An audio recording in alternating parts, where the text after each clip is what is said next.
This next speaker, we had a small dinner last night, the final planning meeting and things of that nature, and this individual was there last night. Her and her husband came. I have a special place in my heart for this woman here, Elizabeth Allan Hodge. She was a member of the Idaho House of Representatives during the Reagan and Bush administrations. And when I began in activism about 12 years ago, I was a little bit rough around the edges. I was a little angry and frustrated. I was a whole lot of ignorant. And I didn't realize at that time that relationships were important, and I viewed everybody as the enemy when I had my wake-up call. And there are certain individuals that trusted me very, very early on, where I don't know if they saw something in me or whatever it was. But Elizabeth is one of those people, her and her husband Allan. And with the kinds of connections that she had, the fact that she was a very reputable legislator really meant a lot to me, and it made me feel like I was really important. And so again, it's people like that that have given me the strength and the opportunity to be able to attend and speak at events and things. And this event, quite honestly, would not be the same without Elizabeth Allan Hodge here and her husband Allan. Elizabeth Allan Hodge is the executive director for the Northwest Liberty Academy, NWLA. She served as a member of the Idaho House of Representatives during the Reagan and Bush administrations. While in office, she hosted Legislative Watch on KBGN Christian radio, where she would read bills and tell people about how to get copies of the proposed bills. Years later, she would host the FY Idaho on cable TV and YouTube, interviewing national figures including Congressman Ron Paul, Tom Woods, David Horowitz, Sheriff Richard Mack, and John McManus. Without further delay, I'd like for you to welcome Elizabeth Allan Hodge.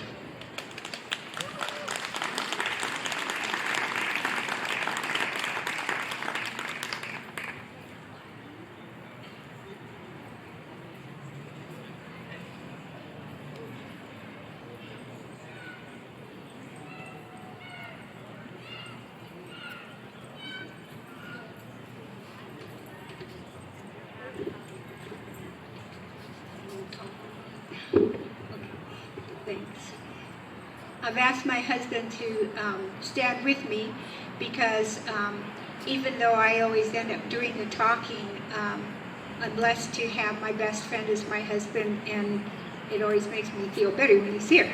So, can you not hear me? Is that better? That's better? Okay. My background years ago was working in Christian education, and I knew nothing about politics, nothing about economics. I knew I had my favorite job in the whole world, and that was just being a mom, and which remains my best job. But I had no idea what I was in for when I went into politics.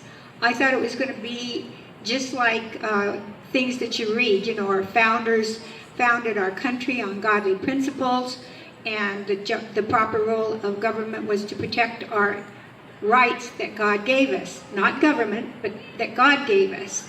And because the people who founded our country believed in godly principles, I knew that that was the proper role of government. When I got in there, I found out what politics was all about. And I can tell you, and believe it or not believe it, I experienced spiritual warfare like I've never experienced in my whole life.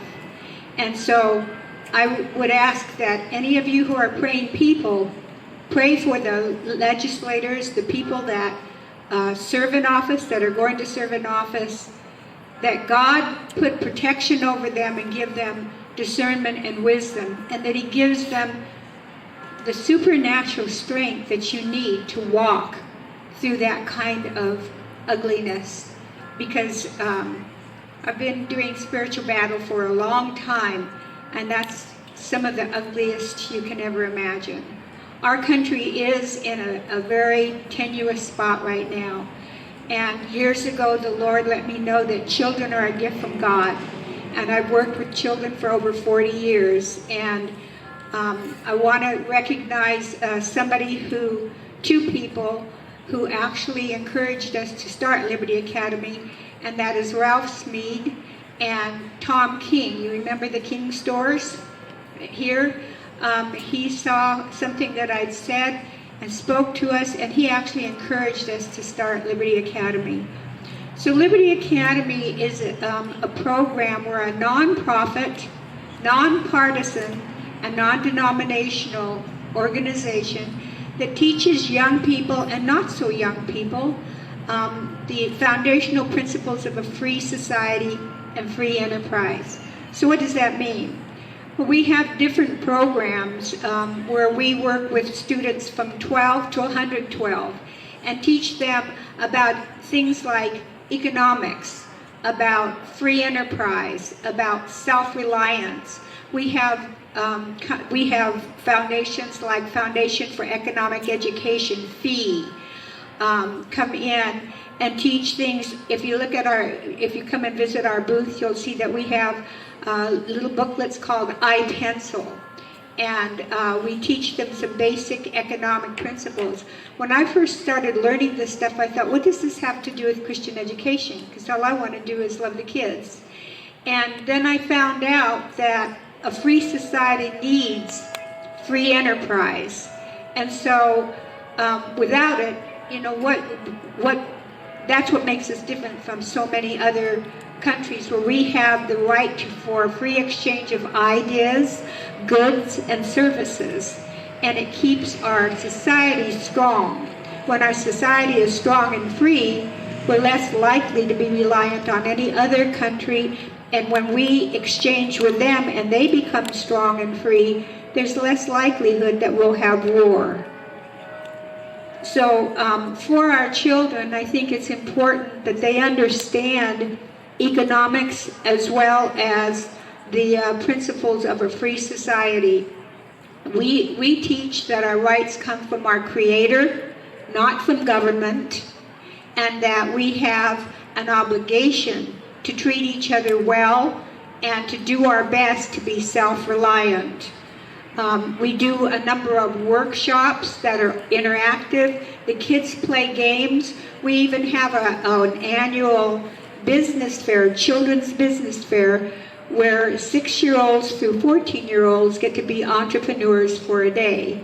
And there's nothing quite as wonderful as to hear a 6-year-old be able to pronounce entrepreneur and tell you about her gluten-free cupcakes. We also do other educational things. This last year at our annual Liberty Symposium, we had Dr. Huber come and speak about COVID-19. If you don't know Dr. Huber, we will be coming through here and other parts of the state, and he's the one that kind of blew the whistle on glyphosates. You all know about Roundup, and he spent 2 weeks in intensive care as an attempt was made on his life, the more outspoken he's become. By the way, he says that wearing masks against COVID-19 is like trying to pour water into a fishnet and expect it to hold the water.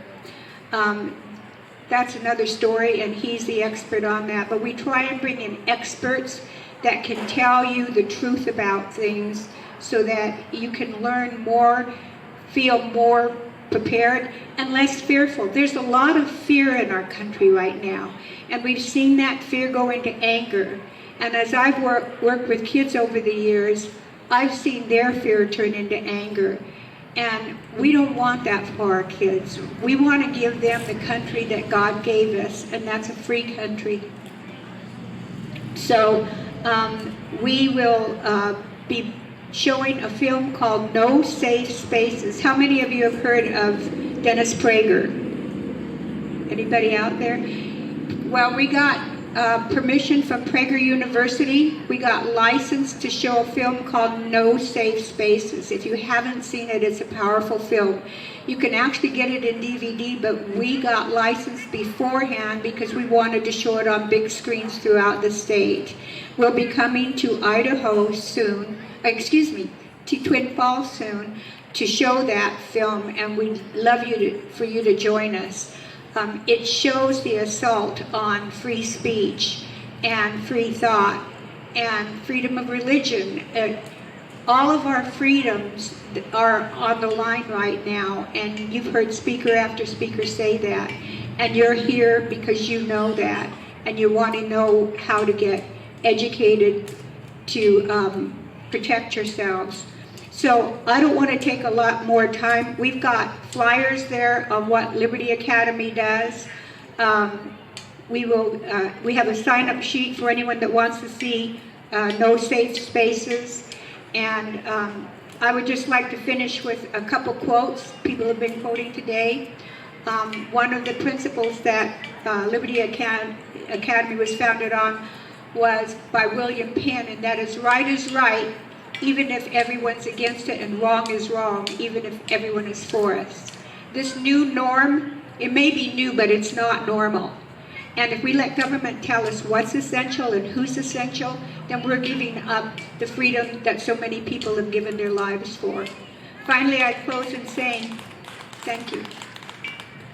I close with a John Adams quote that we have on as our logo on our business card, and that is, "Liberty cannot be preserved without a general knowledge among the people." Thank you for coming.